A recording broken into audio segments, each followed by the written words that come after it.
ዴልዬ የሚቆንጆ ያ ለፈረጠጣው እስክንድር ነጋ ራሱ ማን ነው ጫካ ለገባው ራሱ ስቲል ነው እየቀጠቀጥከው ነው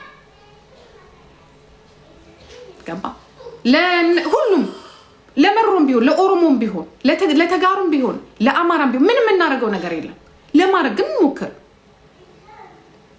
እንሞክር እስቲ እንለወጥ ለመለወጥ እንሞክር ጥላቻን እናቁ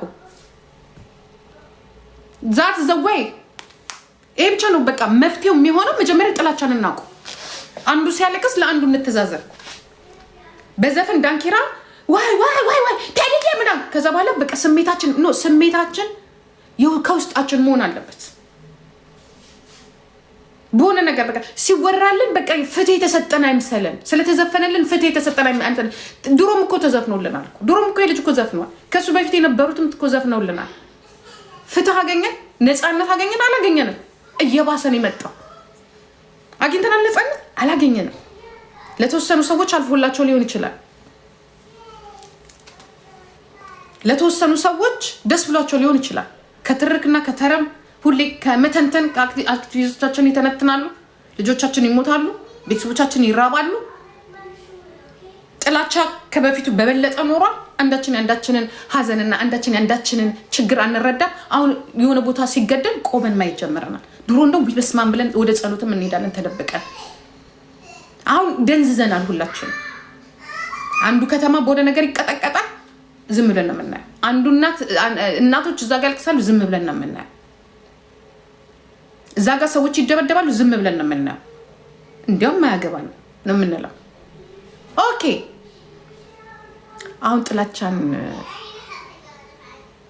ጥላቻን መንግስት እንዲያቆም ነው የምትፈልጉት እነሱ መቼ የማያቆሙ ጥሟቸዋል ገንዘቡ ጥሟቸዋል ሀብቱ ጥሟቸዋል ትላንትና የመብት ጠያቂ የነበረው ዛሬ ብር አስክሮታል ብር ሰይጣን ስለሆነ ሀብት አስክሯቸዋል ምናልባት ሁሉንም አይደለም ጥሩ የሚሰሩ ሰዎች ሊኖሩ ይችላሉ ጥሩ በጣም የሚሰሩ ለሀገራቸውን የሚወዱ አሉ ስቲል አሉ እነሱ ባይወዱ ያንን ሀገራቸውን ባይወዱ ነው ዛሬ ኢትዮጵያ የት ልትደርስ ትችል ነበር ሁላችሁም ታልቁ ነበር ግን የሚወዱ ሀገራቸውን የሚወዱ ለእውነት የሚኖሩ ሰዎች ስላሉ እየኖራችሁ ነው አትሊስት በዘፈንም በጽሁፍም በጋዜጣዊ መግለጫም በመጽሐፍም በግጥምም በቲያትርም አትሊስት ብሶታችሁን እየተናገራችሁ ኦኬ ለምንድነው ማንለወጠው ተለወጡ ስነ ስርዓት ያዙ ድጋፉንም በስነ ስርዓት አድርጉት ለምን ሰዎች መጎዳት አለባቸው ብዬ አላምንም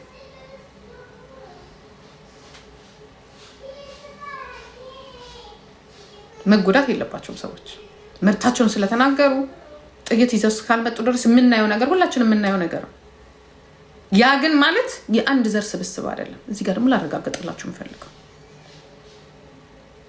የሁላችሁም ውጤቶች ናቸው እነዚህ የሁላችንም እኔ ራሴን እያወጣሁ አይደለም የሁላችንም ውጤቶች ናቸው ጥፋትም ከሆነ የሁላችንም የአክቲቪስት የመንግስት የምናምን የለም ከመጀመሪያ ጀምሮ ኢትዮጵያ ስትቆረቆር ቆርቆራችሁ ለዛሬ ያበቃቻችሁን በሙሉ የሞታችሁ ማጥንታችሁ በሰማይ ምን ሁላችሁም ተጠያቂዎች ናችሁ ለትላንትናው ማንነቴ ለዛሬው ማንነቴ የትላንትናው ታሪኬ የዛሬው ታሪኬ ደግሞ የነገ ማንነትን ትውልድን ይፈጥራል ኦኬ ስለዚህ መውጣት ካለባችሁ ከዚህ ችግር መውጣት አለብን ካላችሁ ይሄንን ሙዚቃ በምንም መልኩ ምክንያቱም የምትደጋፊዎች ብዙ አላችሁ አዳምጡና ተግባር ላይ አውሉት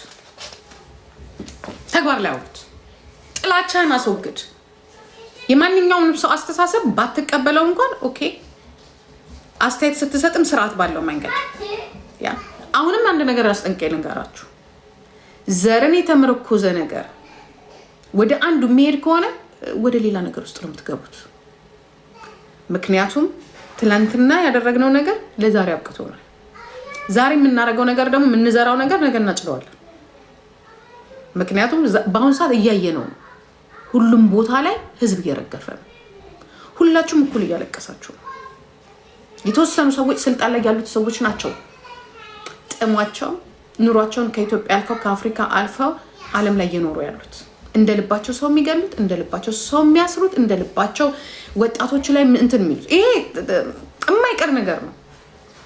ሁሉም አልቅሶ እኛም እኮ አምላክ አለ፣ እኛም እኮ አምላክ አለ። ሰዎች ሊረሱን ይችላሉ፣ እግዚአብሔር ግን አይረሳንም። ብድራችንን የሚከፍል አምላክ አለ። የሁሉም እንባ የማን እንኳን ሰው አዝኖ አይደለም እንኳን እንደ ህዝብ አዝኖ አይደለም በግል እንኳን ብታዝን ይደርሳል።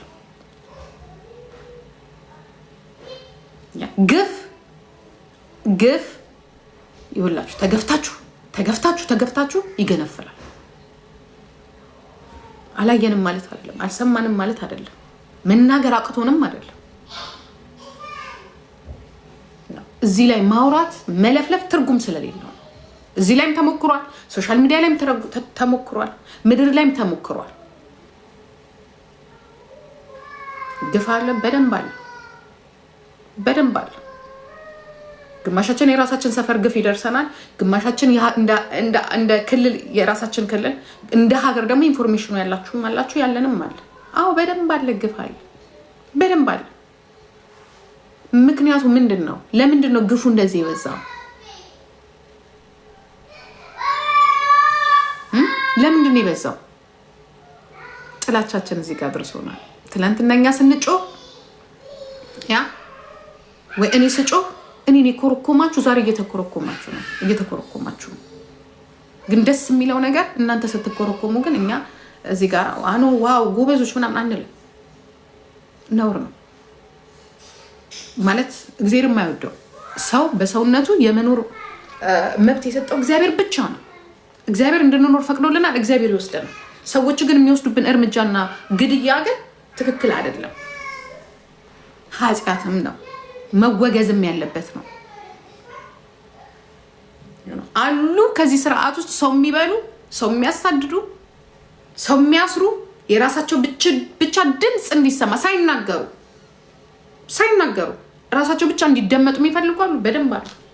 በጣም ብዙ ናቸው። ተደራጅተዋል። ዘራፊዎች ናቸው። እግዚአብሔር ግን አንድ ቀን ይገስጻቸዋል። ያንን አምናለሁ።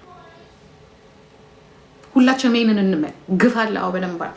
እመኑ። ሁላችሁ እየተገፋ ነው። እንባችን ወደ እግዚአብሔር እንዲደርስ ሁላችንም ማልቀስ የምንችለው ማልቀስ፣ መጸለይ የምንችለው መጸለይ፣ ፊት ለፊት መጋፈጥ የምንችለው ደግሞ በሙያችን እንደ አቅማችን ተናገሩ። የራሳችሁን ሾርት ወይ አትሂዱ። ጉቦ መስጠት ካለባችሁ እኔ ጉቦ ሰጥቼ ዋይ ለምን ጉቦ መስጠት? እኔ ጉቦ መስጠት አልችልም። እኔ ባንክ አያበድረኝም። ምክንያቱም የሰዋዊነት ህግ የለም።